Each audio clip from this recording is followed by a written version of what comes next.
Appreciate opportunity to come out and talk about something I don't know anything about. No. Actually, when I ministered in Charlotte, I lived in Charlotte for 5 years. I ministered as a youth pastor over at East Mecklenburg High School. Not high school, but East Baptist Church next to East Mecklenburg High School.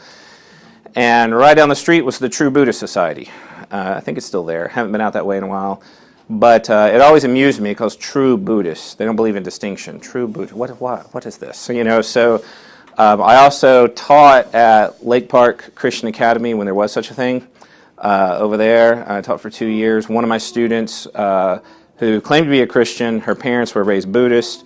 They were fine with her being a Christian, living out her truth, and it was a very, very interesting experience. So I'm going to share a little bit about Buddhism because and especially out in Fayetteville, you might think, well, Fayetteville is just sort of kind of little town, but due to that big thing next to us called Bragg, we get a lot of international people that I'm all the time dealing. Actually, the church where I went to in Fayetteville, right down the street, they built a Hindu temple out in rural Fayetteville area. And when they built it, they put the idols in there. And a friend of mine put the AV system in. They told him, don't touch the statues or our God's spirits will leave the statue. And so this is out like in farmland, Cedar Creek area. And we got Hindus, who are just large population. So Buddhism is a growing thing. So Buddhism, what it is and how to be one. I think that's what Eric told me how to talk on. So it's okay to laugh. It's okay. Even if it's not funny, it's okay to laugh. So the way we're going to approach this, because Buddhism, when he asked me to speak on Buddhism, I'm like, seriously? Like, of all the religions, like, this is one of the hardest ones to nail down. Like, this is it's not like Islam. I teach a class on Islam at Carolina College of Biblical Studies. I created the apologetics department there. I teach on Islam. Islam's a lot easier to deal with. We can make that a little bit more concrete.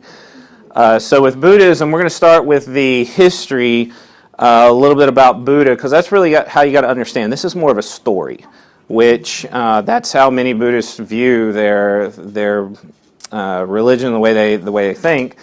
So for the times and seasons, the Buddha, he was a contemporary of Daniel, born about 563 BC. So this is kind of time frame. So while Israel's in captivity, Gautama is born and is raised up in India. It's northeast India, foothills, the Himalayan mountains, along the Ganges River.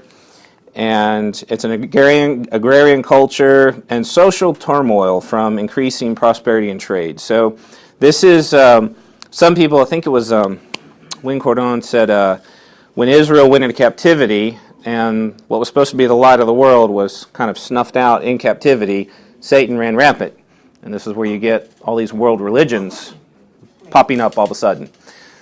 So it's an interesting concept. Zoroastrianism started growing around this time. Hinduism was starting to really coalesce. Buddhism comes on the stage, and so at this point in time, there's just a lot of social change. A lot of stuff is happening, and Brahmanism, which is kind of the forerunner of Hinduism, is ruling the land and oppressing the land with what would become the Hinduism we know today. So the Buddha, the Gautama, he was born and he was part of a ruling class. So he's a prince, born with all the luxuries you could want. And his father, as the story goes, and again, I know that there's legends that are mixed into this. What is this? This is basically what's on record. This is kind of like the general consensus. So if you go and like, well, this book says you're wrong, it has a different story. Well, that's because we're not sure. Like, they just didn't keep a lot of good records. So, but the story goes, his father is told his son would become a great emperor or become an enlightened religious leader. So, of course, Dad really wants his son to become a ruler rather than the enlightened leader. So, and by the way, if you want my PowerPoints, just give me your email later, and I'll send them to you and sell your email to other people. So, his father sheltered, just be honest. No, I don't do that. If I could figure out how to sell emails, they always talk about that. People selling emails. If I could figure out how to do that, that sounds like the easiest way to make money, but anyway. So his father sheltered him by providing both education and hedonism. What a world. I'm going to give you the best education, and I'm going to give you anything, anyone that you want, and basically just kept his son from the sick, kept his son from the elderly, anyone who all the suffering, just basically let his son live it up. Again, arranged marriage at 16, marries, by all accounts, a beautiful bride. And by the time he turns 29, he wants to go visit his future realm. He's not really left home, okay? Kind of like failure to launch, but his dad has really kept him under lock and key. And so if Gautama's going to rule, he needs to go check out the kingdom.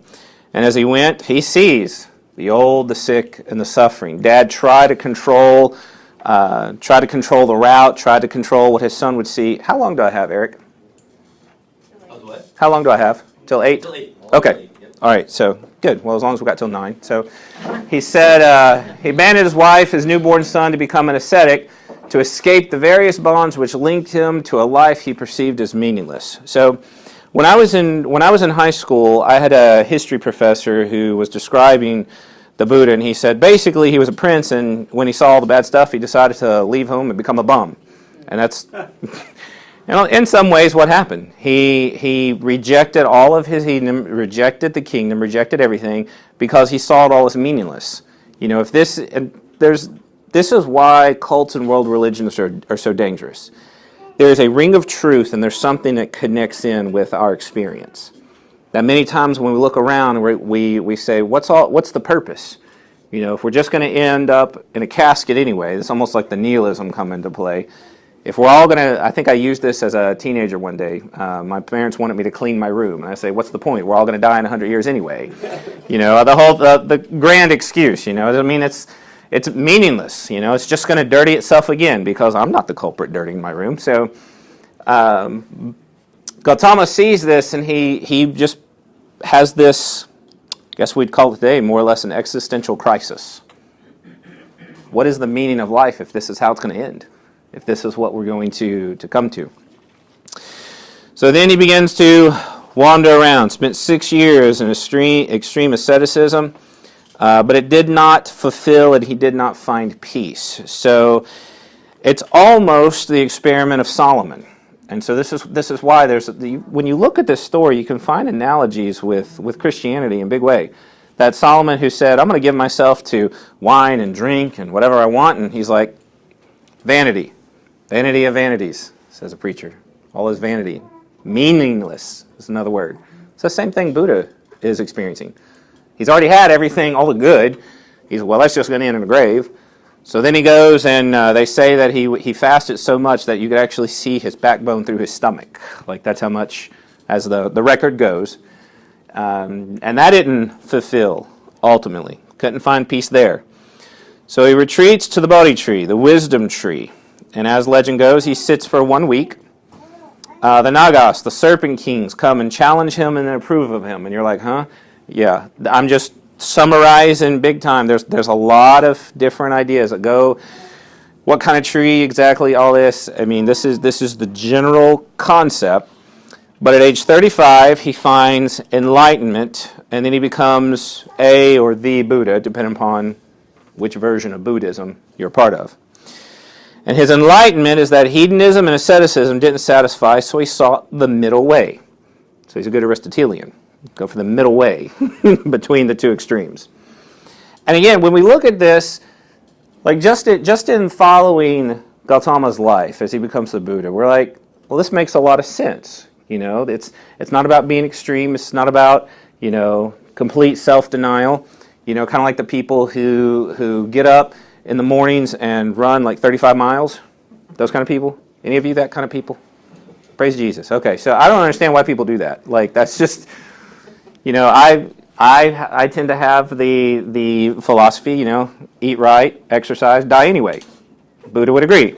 This is what happens in life, right? Y'all with me? Y'all awake? Is it late? Am I the only one who needs coffee here? Okay. So this was his grand enlightenment, and I got to think, he sat for a week, and all of this just to say basically a middle way is the grand enlightenment. Not too hard to be enlightened then. So what is the middle way? And this is where it really begins to coalesce for today. Life is a mass of suffering, and there's something that rings true when Buddhists say, life is suffering. That this is our experience, and we look around, we're like, yeah. we say life stinks, life happens, life isn't fair. It's what we try to teach our kids. It's like they say that's not fair. It's like, I'll show you not fair. Life's not fair. Because this is what happens in life. You just got to roll with the punches. We have all the things that fit on bumper stickers to kind of make ourselves feel better. That this is the way things go. Suffering derives from desires rooted in self. And again, when we look at this, as far as Buddhist thinking goes, this makes a lot of sense. If I really want something and I don't get that something, then I have great disappointment. That this is what happens a lot of times if when you're married, you realize that sometimes you really didn't do anything wrong, it's just missed expectations, okay?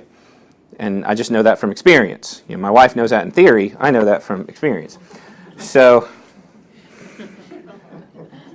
the goal is to deny the self, which this is where Buddhism really goes wrong and where he gets it wrong. So his essential idea is, well, if the problem comes from being, your self-desires, then just deny yourself. Just let's just get rid of desires and you don't have any problems.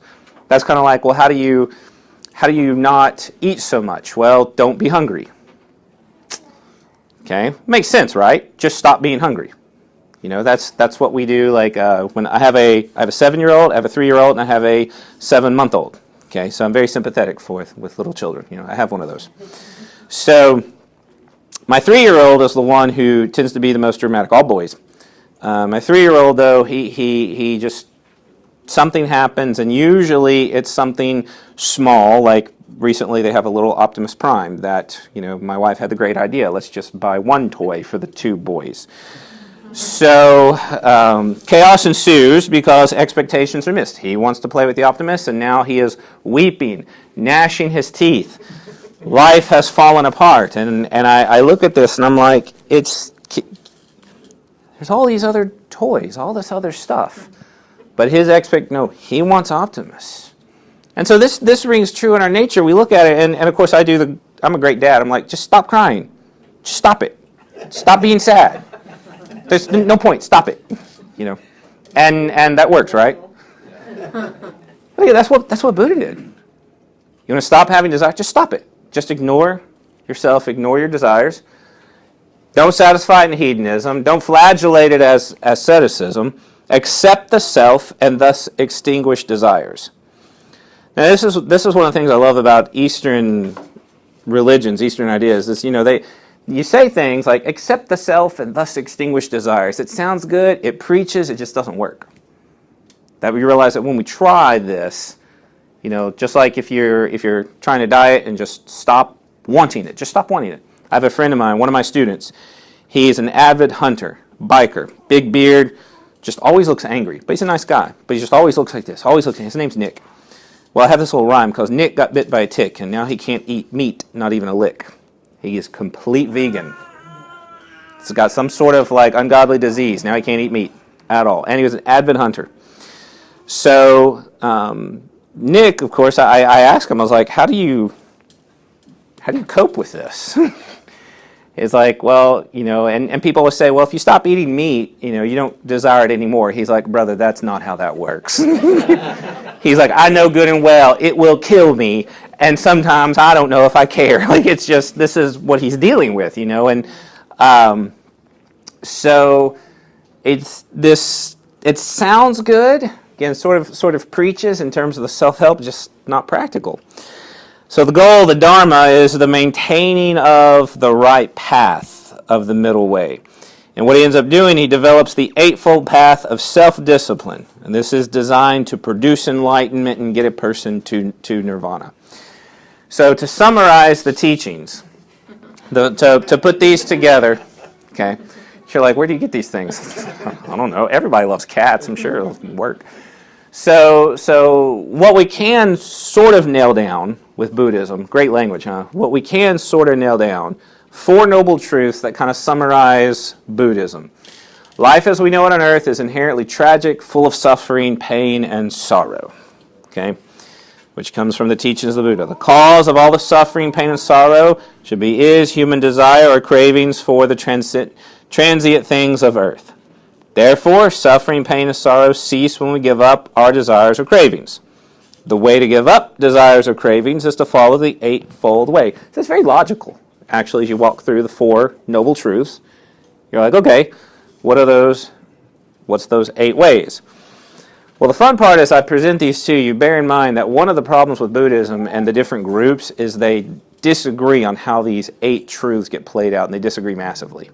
So the first words are usually pretty standard, but it was all over the board with how to describe them. So the first is right understanding, know the truth, the right intentions, free your mind of evil, right speech, say nothing hurtful, right action, work for the good of others, right livelihood, respect life, don't hurt things, right effort, resist evil, right mindfulness, control your thoughts, and the right concentration, being meditation.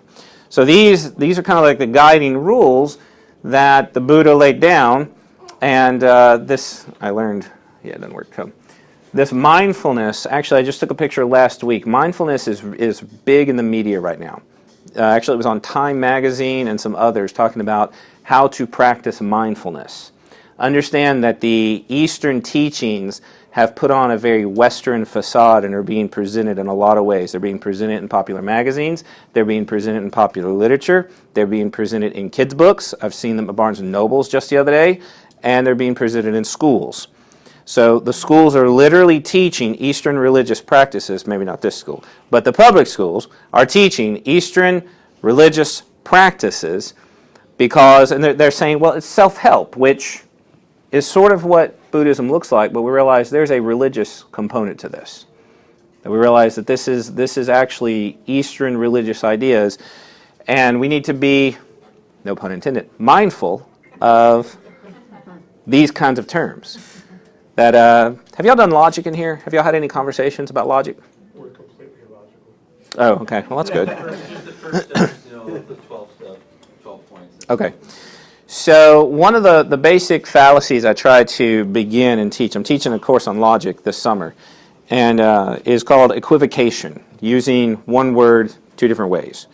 So the trick is, we know we're supposed to be mindful in not the Buddhist sense, but we need to watch out because what they'll do is they'll swap that out for mindful in the Buddhist sense. And that's part of the trick. That's part of what happens when, well, we all want to be mindful.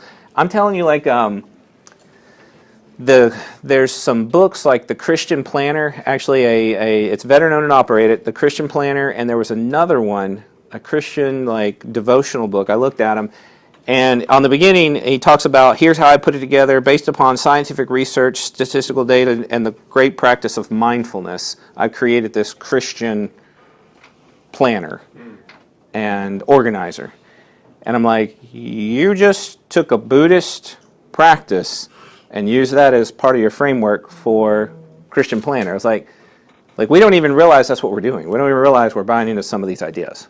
Okay, and you're like, well, what's the harm? And kind of like, the big debate, should Christians practice yoga?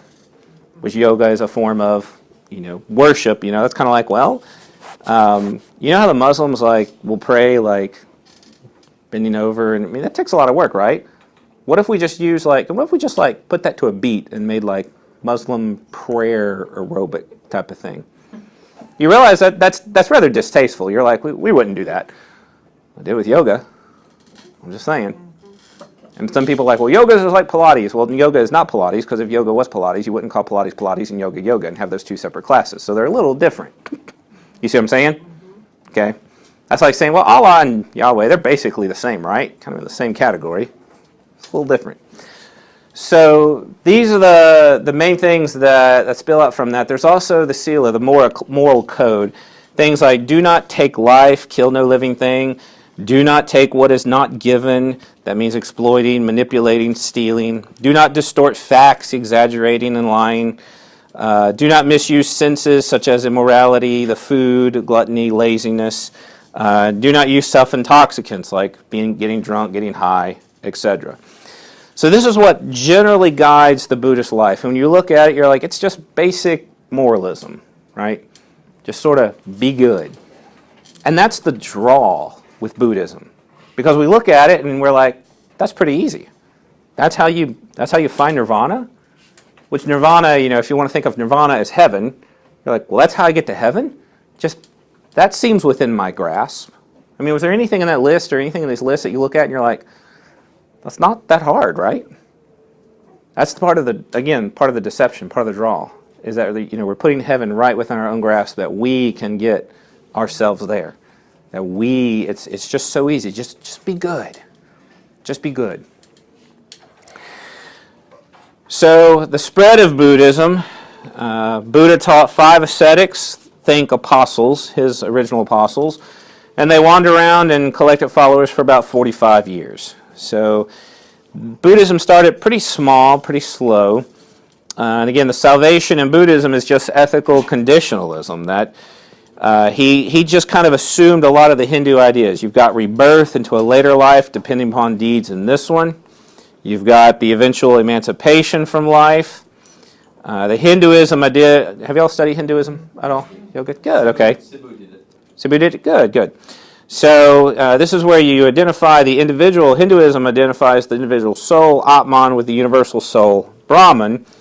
But Buddha rejected that. He just had a continuous cycle of selves, new selves each time, because there is no real self. So you look at it, you realize, it's in some ways Hinduism warmed over. He just scooted a lot of ideas. And so what you're thinking is like, well, what about Buddhism today? Well, we're going to get there, because again, Buddhism today is the issue, and we'll talk about that. What do you do when you meet a Buddha, or what do you do when you meet a Buddhist? And really, the answer is you don't really know what to do because of the nature of the religion. It's not like even in Islam, you can quickly categorize, figure out where they are. Like if they're a westernized Muslim, if they are Sunni, Shiite, you can very quickly figure things out. Buddhists, not so much, because everything that I've told you so far, they may or may not accept. Okay? Everything. Y'all with me? Now, it's different, kind of like when we think about Christianity. A lot of differences in Christianity, right? Now, again, we're at First Baptist Indian Trail. So, and I'm used to teaching in a non-denom school, so I'm just going to assume everybody here is Baptist, right? Y'all are the Baptists? Do we have any other denominations that are joining in? I'm just curious. You don't have to be ashamed. Like, we'll just throw things later. So, okay. So, you're lucky it's fried chicken because it's a Baptist church. So, we realize at the school I teach at, non-denom school, got all these different denominations, all these different understandings, but there's a pretty good core that we can cling to. I mean, there's a lot of commonality, even though I, being a Baptist, often teach Pentecostal, African Methodist Zionists, Presbyterian, have some Methodists, and we have some people who I'm not even sure what they are themselves. So we realize, even amongst all that, we've got a pretty good core. To meet a Buddhist, based upon everything we've talked about, they may say, oh yeah, I'm a Buddhist, been a Buddhist my whole life.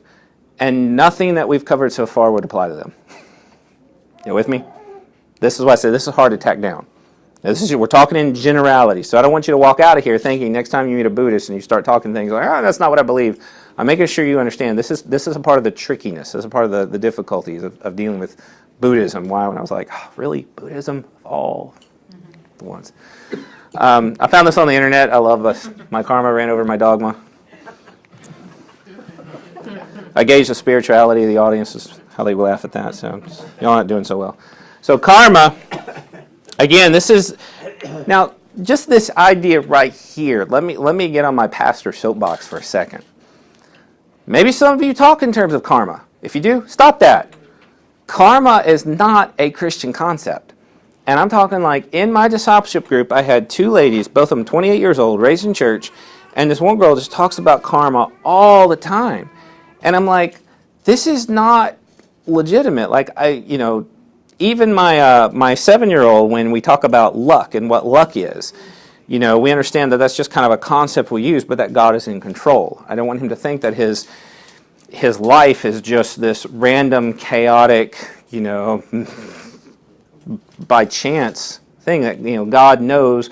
We talked about the attributes of God that were mentioned. Again, when I went to seminary, revolutionized my life. I learned how to pray when I learned about the attributes of God. Absolutely. Okay, so that helps us not say things like, that was lucky, and take it in a literal sense, because we realize that, what is luck? When we talk about karma, and we say, something happened, well, karma will get you.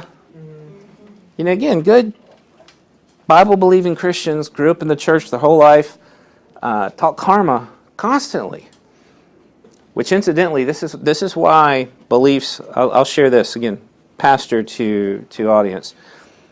You got to understand that when we say things and we're sloppy with our terminology in Christianity, our ideas have consequences. Any of you ever see on Facebook when somebody passes away, heaven got a new angel? You with me? I know the guy. Wife died. He sits by her grave to this day. He was a member of my church. I was there when it all happened. I was there at the hospital. He sits by her graveside praying that God will send his wife to talk with him because that's what God did with angels in the Bible. Y'all with me? This is why precision is important. This man literally, to this day, his dad literally built the church. Okay? Grew up in church his whole life. And this is what I just hear constantly. Heaven got a new angel. Heaven got a new angel. I'm like, I understand why we say it, but those ideas have a consequence. There's a problem when we talk that way. And that's frequent. And when we talk this way in terms of karma, if you've got somebody who's flirting with Eastern religions or somebody who's looking at that, they're like, well, Christians talk about karma all the time. This must be, how quickly they can just roll right into that. So karma, what Buddha recognizes is that humans and humanity has a mixture of pleasure and pain, mixture of good and bad. So when you have good karma, when you do good things, when everything is good, you follow the path, you elevate to a higher being. Bad karma drops you to a lower being, very similar to Hinduism. But what happens, Gautama's distinction was you would elevate, and he classified the different types of beings all the way up to basically what you think of as gods and all the way down to what you think of as demons. And so in this life, what's your name? Jerry. Jerry, okay. I like to pick on people. So, Jerry, my name's Tom. That works good. So, Jerry's a good guy, okay? Jerry does pretty good. Not great, okay? Okay. Are y'all married? We are. Okay. All right. So she agrees. So good, not great. It's okay. So Jerry pops up a level. That's nice. Now what happens is the idea is Jerry kind of hangs out there and ends up burning up all his good karma. And eventually we'll have to cycle back down as a human to where it's the mixture to be tested. And then Jerry is in his reincarnation. If he does better, if he's a great guy, he can go up higher. But then you have to come back down. And so this is why the cycle is basically that if you, the idea is that if you are born into the caste system, you're born as a kind of person, you're like, you know what, I just can't do pretty well. You're just stuck in this life. There's actually a bit of hopelessness that for the common person who's not the monk, who's not these things, well, all I can hope for is kind of, a couple levels up, but I'm just going to have to ride this meat suit again. You just got to keep going. And so this idea of karma is also completely it's completely non-Christian because number one, the issue I have, and when we talk to Buddhists, you ask, well, what is good, what is bad, because many times they won't draw those distinctions. Well, it's a matter of perspective. Well, then how do you know what kind of karma you're building up for yourself? And the fact that if you have to live in this being and then come back and you realize who's in control of this? Why? How does all this happen? And so the concept comes from, and we as Christians understand this. There's this idea that we hope that injustice will be punished, if not in this life, in the next. It will ultimately be punished. We want to see injustice dealt with, and we want to see justice and good rewarded. So this is very much like the desire of the heart. And so Buddha, with the idea of karma, and I think this is why Christians like to latch onto that. That, when somebody's mean to you and their car breaks down, you're like, ha, karma got ya. Because it's easy to blame karma. Because you're not going to be like, ha, God gave you a flat. Which would be more accurate in Christianity is what we're doing because God's in control, right? But we're not going to go around saying, ha, God struck you. If you do, Stop that. Don't do that. But there's some element about this that just, again, resonates with us. So again, you must return to the human body, and only as a human do you build karma. And eventually, as an elevated human, you might be able to reach nirvana on one of your cycles. And again, the thing about Buddhism that always gets me is, like, at least with Hinduism, your goal is to merge back into the oneness of the universe, the Brahman, the universal spirit. If you've seen them, I used to work at Hollywood Video in Charlotte when there were such a things. Okay, my job was literally to watch movies, so I have so many movie references. So you realize movies that came out, like the Final Fantasy movie, What Dreams May Come, with Robin Williamson and Cuba Gooding Jr. There's all of these Eastern movies of the idea of joining back with the oneness. We're just mental, not this meat suit, as I often like to say. And what we realize is these ideas, with Hinduism, there's something appealing to that. But with Buddhism, the nirvana is more of just the distinction of self, like it's complete obliteration. And so I've often described it, with Hinduism, you're trying to get up to the main spirit. Buddhism, you're just trying to, like, evaporate. You're just trying to go away. And I'm like, who wants to play that game? Like, where's the appeal? And I think the only appeal there is the idea of, well, if you're unconscious, you can't feel any suffering. Now, how many of you have been to college? Okay, if you've been to college or you've been around college and you've been around frat guys, pardon if you're one of those frat guys and Jesus delivered you, but you know what it's like to be around people who like to enjoy to put themselves in states where they don't feel anything. That's what happens. That's what goes on. And I'll use personal example. My parents, who are alcoholics, that was their explanation. They drink so they do not have to feel, they do not have to hurt. So if life is suffering, and if the best you can get is no pain whatsoever, no consciousness, well, then for some people, that's good enough. And you realize that's where evangelism kicks in. That's where you're like, no, there's something better than that. This is what we do, again, as a pastor. This is what you do when you have people who are involved with drugs and alcohol. Out in my area, it's opioids and meth. Actually, the house right next to the church got busted as a meth lab. Deacon's son, who lived there. Church house down the road next to another church member, meth lab. I'm talking like CDC, like hazards, like it was going to explode. Bad stuff. And so people are using these things, trying to, in some ways, break free of their cycle of suffering. Does this not resonate with the human spirit? So in evangelism, we let them know there's a way to break free.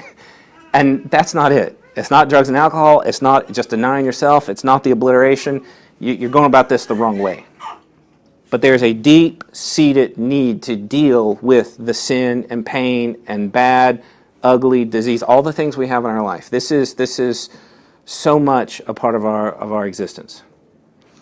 And so again, Buddhism offers a great solution because it's, again, within your grasp.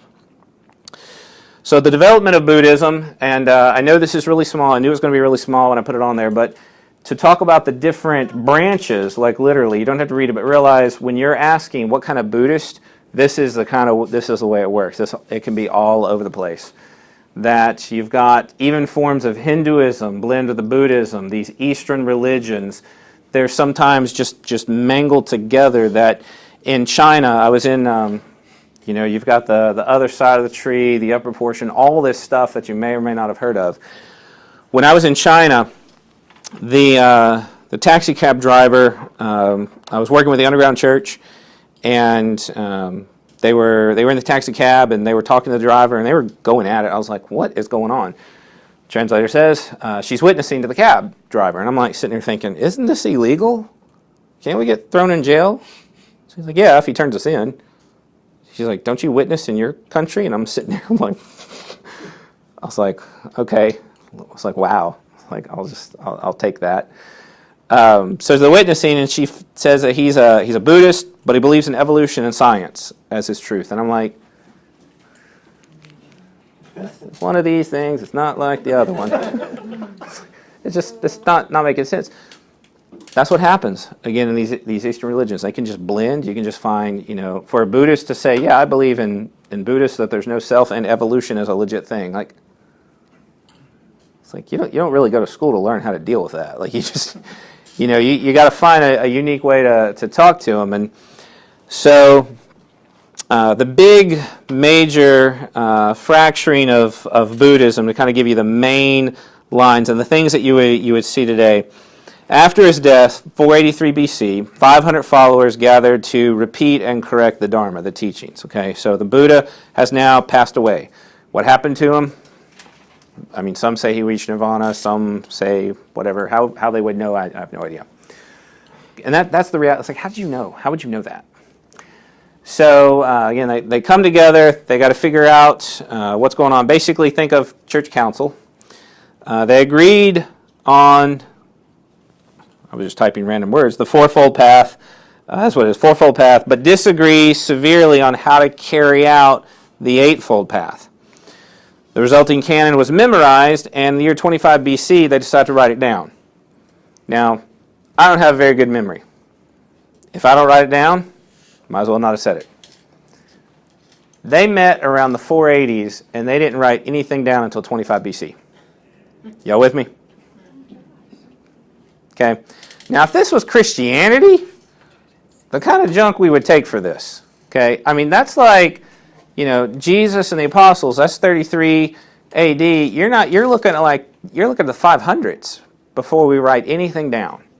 Anything that Jesus said, any of his teachings. Okay, it was just passed orally.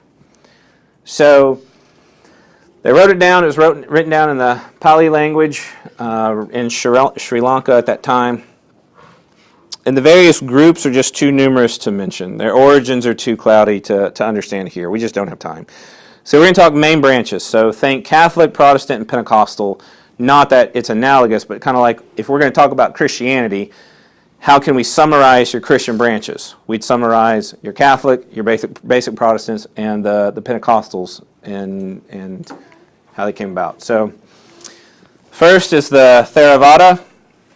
And a little bit of history. Alexander the Great came in, conquered some of India, left a power vacuum that quickly filled. And so Ashoka Maurya, that's probably not how that's pronounced. So he comes along. He's considered one of the greatest Indian kings. And he wanted a sharp distinction with monks holding higher positions. He didn't like the mystic elements. And so he ends up with this version of Buddhism, sending missionaries all over the world. And this was the group that established the canon in 25 BC in what is now Sri Lanka. So this is going to be your one where the monks are held in really high regard. This is going to be the one where, less of the fuzzy elements. With him being the king, creating that distinction, this is going to be one of your main branches. The Mayahayan, after Ashoka, his empire disintegrated, and there was Greek influence remained, and Hinduism was growing. And I say this because one of the things we're really bad at in Western history is knowing what went on in the rest of the world that doesn't immediately affect us. Okay. Now, what I like to do, and actually I preached through Daniel in my church, right? Actually, one of my last Sunday night sermons, we finished Daniel. It took a year to get through Daniel. And part of the reason is because my church members had no idea about the historical context. I found myself constantly trying to explain to them the historical context, what was going on, putting those pieces together for them, and realizing just how rich this book is, and just showing the providence of God. But they didn't know anything about that realm of history. I doubt they knew much about European history either. So I felt all the time having to share these things. And so we lose a lot of the historical context just in our Bible, just in understanding just the kind of things that went on and why things are the way they are. Dealing with Buddhism, Greek influence, the Hinduism, the things that were going on there, what happened is Gautama is elevated to something similar to a Hindu god under the Mahayan. Okay, so he's no longer just like the Buddha, he's more like an avatar. You've got more ritualism and mysticism involved. And just keep in mind, you've got one branch that basically makes Buddha a god. You've got others that just aren't really anything. Isn't this difficult in Christianity? Where Christianity, we supposed to, Jesus, in case you missed this somewhere, Jesus is God, right? You with me? We agree? I'm just making sure. Sometimes I have to ask. This is why, and again, this is no extra cost of admission.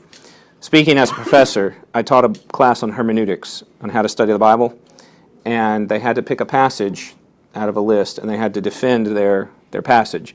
One lady, who was a pastor, chose the passage from 1 Corinthians 15 on the resurrection.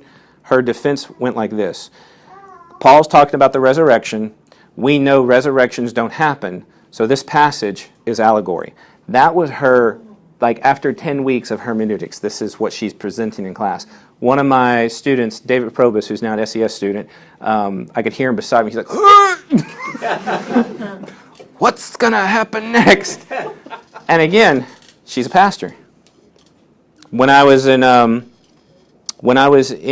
Middle Tennessee doing my bachelor, I took a class on the history of the Bible. We had a Presbyterian pastor teach the class. She began the class. The Bible contains miracles. I'm good there. Miracles by definition are myth. Therefore, the Bible by definition is a myth. That was the first 3 sentences of the class for 15 weeks. Okay? I share this with you because as you go through classes like this, you understand the need that we have in our church, that there's so much that can go wrong. We can't inoculate with all of it, but at least we can get a grasp on some of these things to be aware of it. So again, Jesus is God. We know that if we have Christian churches that are saying Jesus is not God, we're like, no, you're not part of the club. Like, if we could revoke your membership, we would, but we can't. But this is not, we wouldn't call that a Christian church. You realize if they're claiming Jesus is not God, or if they say, oh, Jesus was just one of the great religious teachers, you realize we have a problem there. Buddhism, not so much. Buddha was a god. Buddha was just a man. Buddha is in nirvana. Buddha never existed. Buddha is irrelevant ultimately to Buddhism. You with me? See, Jesus is pretty central to Christianity. At least he's supposed to be. If he's not central to your Christianity, stop that. Make Jesus central to your Christianity. You realize that's key. That's not so. So, you ask a Buddhist, what do you think of Buddha? They may not care. And it doesn't really pertain to them because Buddha is not the way, the truth, and the life. Buddha was just an enlightened one sharing some thoughts from underneath a tree. So, from 100 BC to AD 400, you get various writings called the sutras. Okay? And you might be familiar with that term, and that's where we get that from. And these are just writings, these are discourses. They claim to be the teachings of the Buddha that were lost and rediscovered. Since they didn't write anything down, I don't know how they lost it and rediscovered it. Y'all with me? They didn't write anything down, but then they claim to have lost it and rediscovered it. So I'm still, you're asking, how does that happen? I don't know. Early 1st century council was held. Teachings were written on copper tablets. They lost them, but they have Chinese translations of them. So, again, just imagine if we just, we've lost, our Greek version of, Book of Romans. But hey, we got the Latin version, at least. I mean, just, again, if this was, that's what I look at when I look at these religions. If this was Christianity, we would get fried if this was our background. But yet Buddhism is embraced as true and good, and, So, there's Tantric Buddhism, which is rooted in Tibet. It contributed to the decline and disappearance of Buddhism from India. That India today is mostly Hinduism. They reverted back, and they just made Buddha an avatar of Vishnu. So they just incorporated Buddha right in. Just like Hindus today can incorporate Jesus as an avatar. They don't have a problem with Jesus being part of, oh yeah, we venerate Jesus, that's not a problem. We just add him in right there. If you have like 5 billion gods, what's one more? It's just, might as well add him in there. Chinese version of Chan and Pure Land Buddhism are attempting to speak to Western interests. So there is actually a missionary movement. There's a large temple complex in LA, and they put smaller ones around the country. There's also a society that acted as first responders to natural disasters. So, again, I shared the story I did earlier. We talked about my church and what we did with natural disasters, and I talk about what we did. And there's something about you that said, "Yay, good job! I'd like to be a part of that." Well, that's specifically why they do this, is because when they're first on the scene, everybody sees that, and they're like, "Oh, hey, look at that! Isn't that nice?" They produce Western-style music with catchy melodies, and they're happy to accept Jesus as one of the foremost Bodhisattvas. Yes, that thing, one of the bodies. So, now the riveting story of Buddhism is over. So you meet a Buddhist. Now what? What do you do? Albert Einstein, the religion of the future will be a cosmic religion. It should transcend a personal God and avoid dogmas and theology. Covering both the natural and spiritual, it should be based on a religious sense arising from the experience of all things. Natural and spiritual has a meaningful unity. Buddhism answers this description. If there's any religion that would cope with modern scientific needs, it would be Buddhism. Now, there's stuff like this all over the internet. Stuff like this, I've seen it on t-shirts. He didn't say this, I'm going to tell you that right now. But sounds good, doesn't it? And especially since it's Einstein, sounds good. Okay? Do you know that, Eric? Were you sitting there like, did he just put a false quote up there? Well, Did you? I've never come across that quote. I've seen this so many times. That's why, like, with the advent of Facebook and the dissemination of just bogus stuff everywhere, you got to watch out for this. So there's all this stuff, and what happens is, well, Einstein said it. That's credibility. I was listening to a podcast the other day. They were talking about there's something in our human nature that when somebody of some sort of repute says something, or because they have this status, we think they're good at everything. This is why we have football players who tell us what kind of car insurance we should buy, or movie stars who discuss economic policy, because we think that if they're good in this one area, they're good at everything. This is a human deception we're just prone to. So, of course, if Albert Einstein says it, like, oh, he's Einstein. Surely he can't be wrong. Surely not. So confusion abounds. There's all kinds of stuff that is said about Buddhism, all these things. So things that won't help you. Knowing their religion. I mean, this is just the difficulty. I teach a class on cult and world religions. When we hit Buddhism, my students, like, what are you going to quiz us on? And I was like, exactly. You must, meditate, and the answer will come to you, yes? And they were like, this is not how we play the game. So knowing the religion won't always help. Knowing that somebody's a Buddhist, what does that mean? You've got that. This is why, and I'm going to throw this plug in there, not because I'm associated with Norm Geisler International Ministries, but even before I was associated with NGIM, conversational evangelism is one of the strongest ways to deal with evangelism in the 21st century, because the whole idea is you begin by first finding out where are they and what do they think.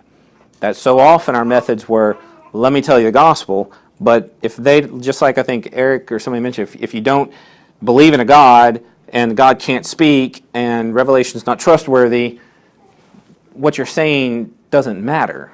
Like, it's already from the beginning just not a possibility. I mean, it's like talking unicorns. Like, there's no need for us to get in a very aggressive argument over the nature of a unicorn, right? Like, it's not worth it, right? Now, we can talk about what's typically known and or thought of, or all those things, whatever it is, but there's no point. So, if someone's of another religion, and again with Buddhism, and we come and present the gospel, or we start trying to talk to them about their Buddhism, it may not line up. And I tell you, we have to do this with Christians too. This is why conversational evangelism we already have. I'm working on this thing called conversational discipleship, because I've been a professor now for 8 years out in Fayetteville. Last quarter, I was teaching ethics, and I'm teaching Christians how to be ethical. And so I'm thinking in my mind, I've got pastors, we're learning how to be ethical. This should be a win-win, right? This should be pretty easy. I was called a legalist because I believe that God actually expects us to obey His commands. Okay? It's like, number one, that's not legalism. You're a little confused. I was told by the students, God does not expect us to obey His commands because we're sinners and He knows we can't. This is from a pastor. Pastor's telling me this. And so there I am in a class at a Bible college teaching Christians, and I realize I have made a fundamental mistake. I've assumed that, number one, they believe just like me because they're Christians, and I've also not taken the time to figure out what do they really believe. And we make that mistake. We will make that mistake with Buddhism. It's even worse because they can be all over the place. Geographical origins won't help you. If they're from Sri Lanka, Myanmar, or Thailand, maybe. Those tend to be the Theravada Buddhists. China or Japan, it's fair game. Could be anything. They could be deep into ancestral worship. When I went to the Philippines is the most Christian nation of Asia. Okay, 80%, I think 80% of the Philippines are Roman Catholic, something like that. A lot of Roman Catholics. So I hear this, and I go over to the Philippines, and I see a lot of crazy stuff, and I'm like, this does not look like the Roman Catholicism I know of, and they're like, oh, this is not Vatican approved at all. A 2-story tall statue of Mary that says, I'm the way, the truth, and the life, unashamedly worshiping Mary. Not to mention the whole ceremony. If you Google the Black Nazarene of the Philippines, it's a crucifix that got burned, and people will walk for miles barefoot and crawl to get up to this Black Nazarene to kiss it and to say a prayer, because then the Black Nazarene will grant their prayer. And the people will come by the thousands and do this. Okay, it's not quite the same thing. So we realize that there can be mixtures, there can be all this stuff. Ordinary Buddhists may not know or care about the Four Noble Truths, nirvana, or anything else. So now this is the other issue. Zen Buddhism, we didn't really talk about Zen Buddhism. Again, this quote, the greater your doubt, the greater will be your enlightenment. That is what doubt that is why doubt can be a good thing. If you're too sure, if you always have conviction, then you may be caught in your wrong perception for a long time. Now, we didn't talk so much Zen Buddhism because the thing about Zen Buddhism is Zen Buddhism says that it teaches nothing. Like, that's their main thing. It's just about, like, if you heard about people, you've heard the joke about meditating on your navel and what is the sound of one hand clapping.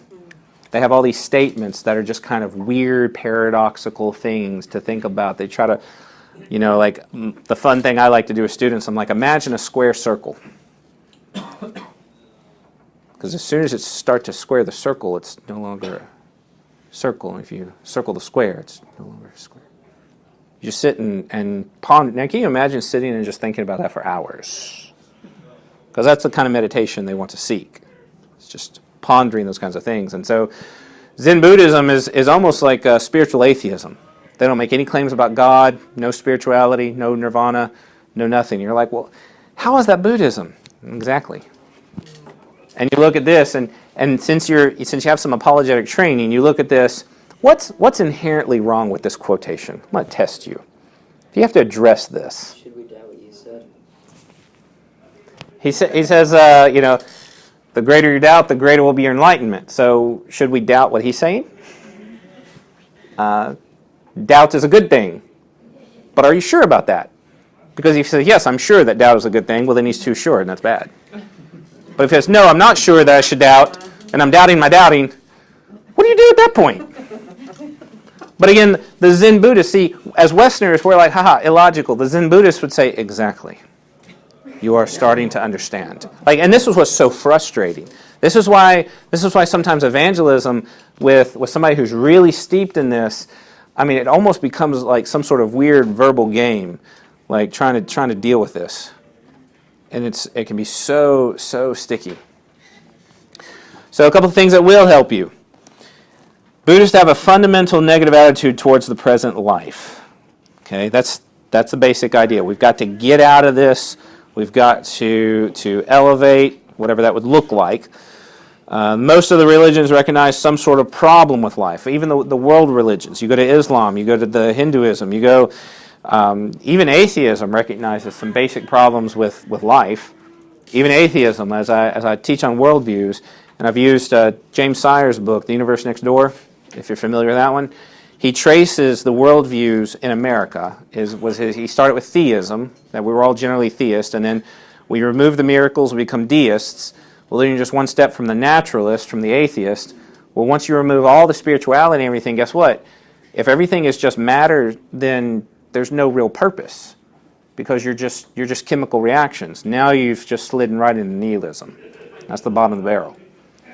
And nihilism is not a happy place to be. And what you realize is, well, as a naturalist, there is no real such thing as good or these non-material ideas. So what do? You have to pretend like there are. That's the existentialism, atheistic existentialism. Find what is meaningful to you. British comedian, what is his name? He did an interview and basically just slammed God, called him a... No. He was... it'll come to me when I'm driving home. So he says, he does this whole thing about secular humanism, and he talks about some people like to sample their favorite wine. Can't talk about that Baptist church. But some people like to sample their favorite grape juice. Some people like to go to the movies. Some people find family. Basically, whatever gives you meaning, whatever creates that meaning for you, that's what you need to cling to. So with atheism, that's all you've got is delusion. Just be happy in whatever you're doing, for tomorrow you die. With Islam, it's submission. That's the solution. You know, we have a problem. We've got all this sin. We forgot that we are supposed to submit to Allah, and we go through all that. Buddhism sees suffering. So the thing is, that's their issue. There's a reason why people are Buddhists. There's a reason why anyone believes what they believe. They may not always know that exact reason. They may not be aware of it. But that's why you ask those questions. That's why you find out from them. Why are you this way? I do the same thing in Christianity in churches. I go in and I ask people. It's not an offensive question, but it shocked my church I was at when I asked them, "Why are you a believer?" You know, and they're like, "Well, my mom and daddy raised me to be a believer." You know, and again, I was young in my pastorate. I was like, "Well, that's a terrible reason." That's not the full source of my problems, but that was the start of it. And I tried to tell them, I was like, "Well, I actually had this conversation with a lady when I was in Fayetteville." I said, "Have you ever considered that mom and daddy were wrong?" Oh, thank you. You know, and we don't like to do that. I'm not impugning the lady's mother. I'm not saying, you know, okay, she deceived you, but that's what if deception falls down the line, isn't this the issue that we have with anyone who's raised in any other religion? Is that you've been deceived? Just being raised in that is not good enough. And this is why I think sometimes when we study other religions, and we're like, well, if somebody's born a Buddhist, you know, we got to really work to break that. And I was like, well, if you're born into a Christianity that has really bad ideas, how are you going to break that? Are we, as believers, as Christians, willing to deal with the doctrines and the things that we have wrong and convert in those? Because I think if you're like me, you believe things that are wrong, you just don't know what they are. Otherwise, you wouldn't be believing them, right? We find out God is immutable. He doesn't change. Well, that changes how we have to approach God, because if you used to, well, if I just do this, then God will respond to me this way, and I can just kind of manipulate him. We don't use that word, but that's what we're doing. Now you have to change how you fundamentally relate to God. Now, are we willing to do that in our walk? That when we come face to face with the data that we were missing or what we've gotten wrong? And so what I'm trying to impress upon you is that if you can remember how hard it is for you to admit where you were raised wrong, where you all of a sudden have come to the truth, we can be a little bit more sympathetic when we have a Buddhist and we're like, how could you believe those crazy things? That's been their reality. That's what they were raised in. Have a heart for the Buddhists that they've been deceived.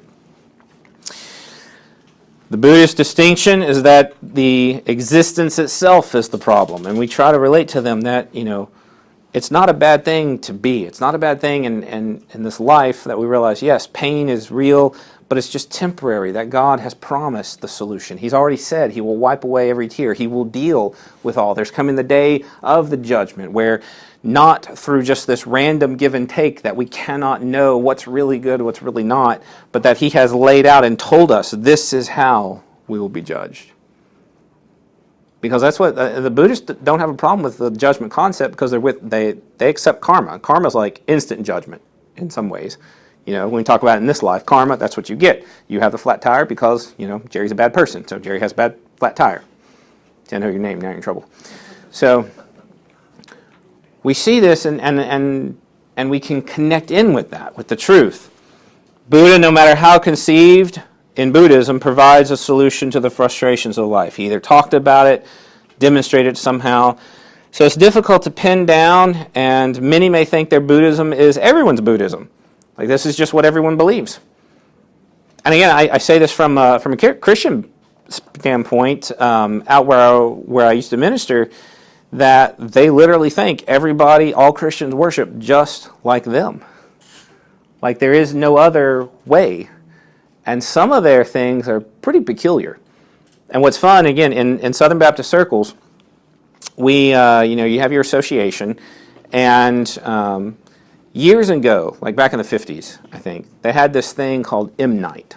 And it's where, like, all the people, the association would come together. It was usually in the fall. It was kind of like a motivation night to motivate the association, okay? There's only 2 counties in the United States, two associations in the entire United States that still do M Night. Mine's one of them, okay? They literally, like, when I came there, like, you don't have M Night? I was like, what is this?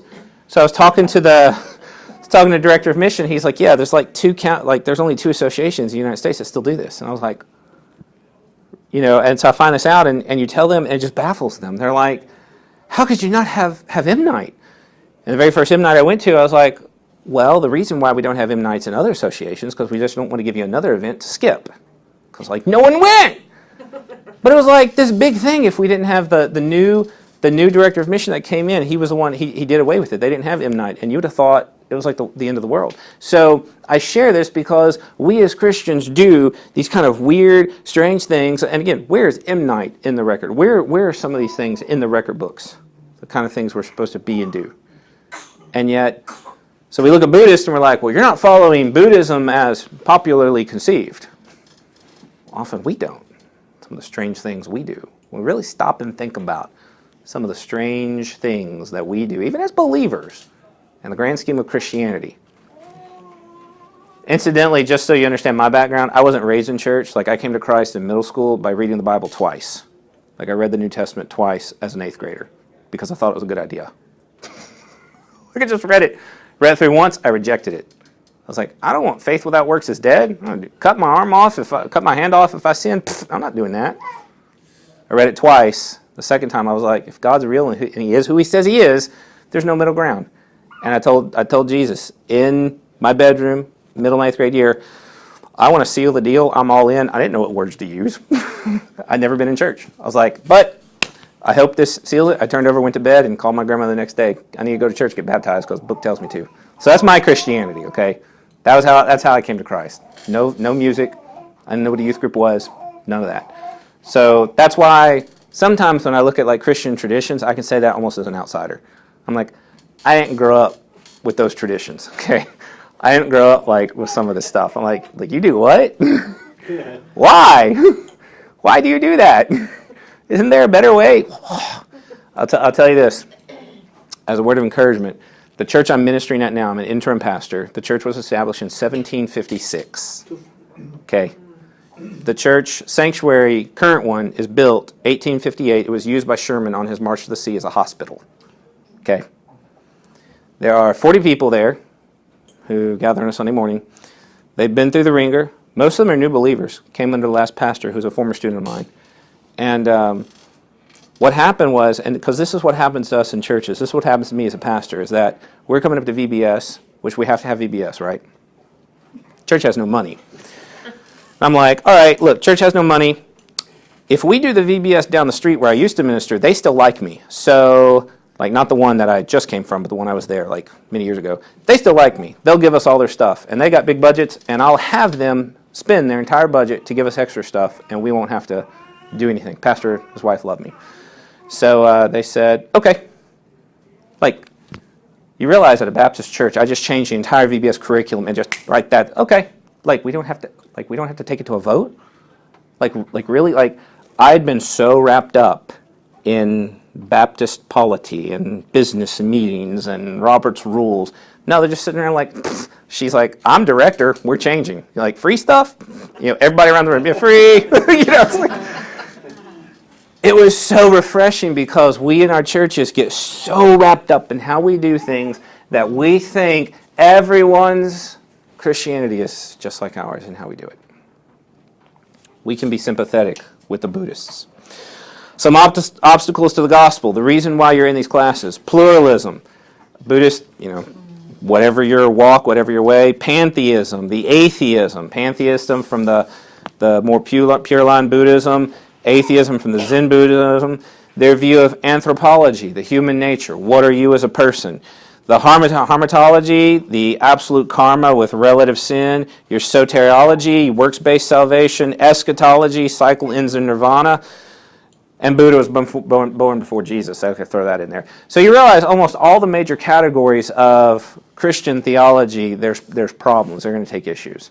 This is, again, why dealing with Buddhism can be so difficult, because they are so different. They have such different views. And it's like, where do you start? Like even the fact that they view anthropologically, they view us as different.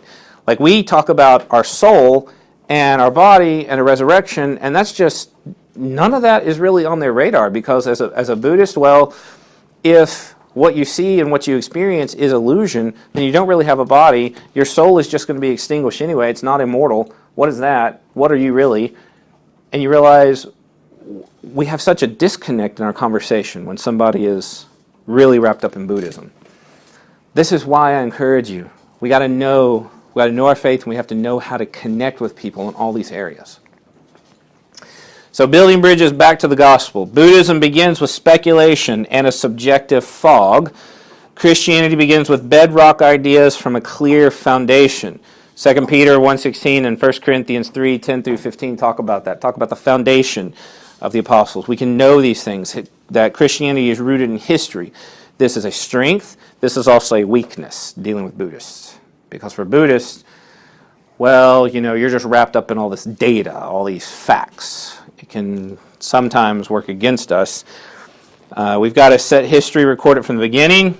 They can sometimes have problems with that, and especially the I am statements of Jesus, because they don't like the idea of self. And here's Jesus saying, I am, and the Buddhists are saying, no one is.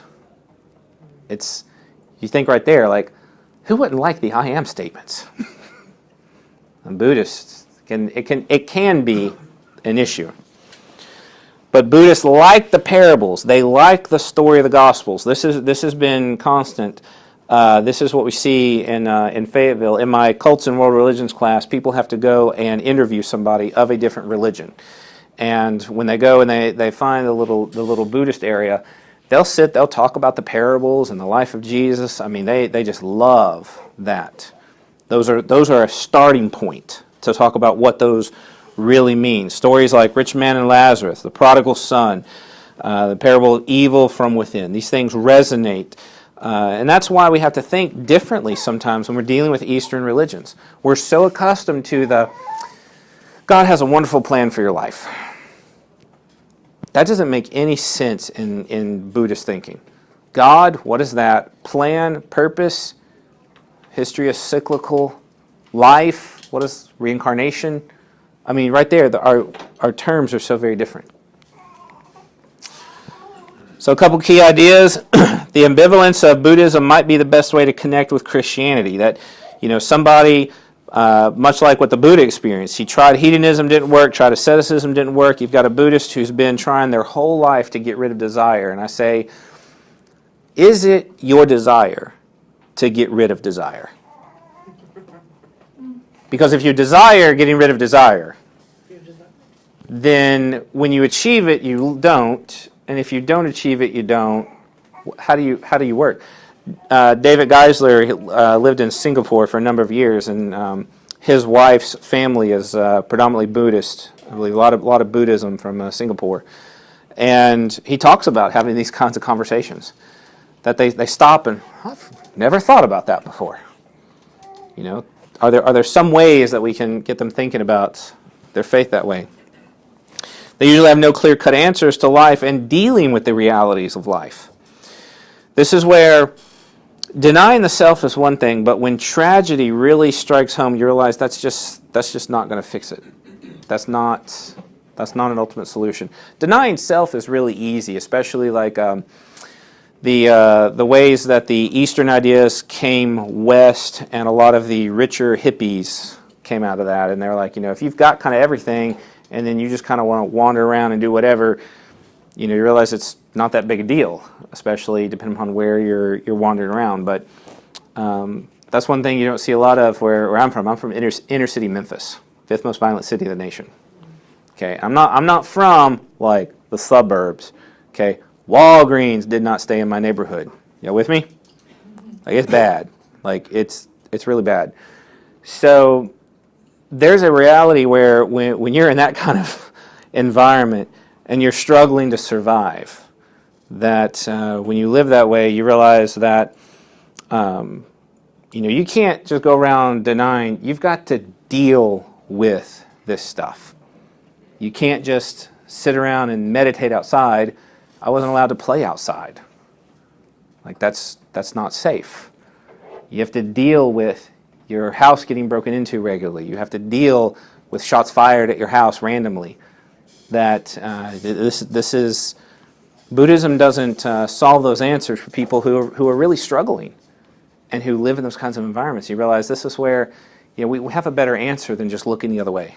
There's a better answer. There's a plan for this. So shift from denying the meaning of life to providing the true fulfillment. Part everybody loves. In summary, in conclusion. Jerry's laughing at me. That's mean, Jerry. See, that's bad karma right there. Christianity counters Buddhist speculation with a story in which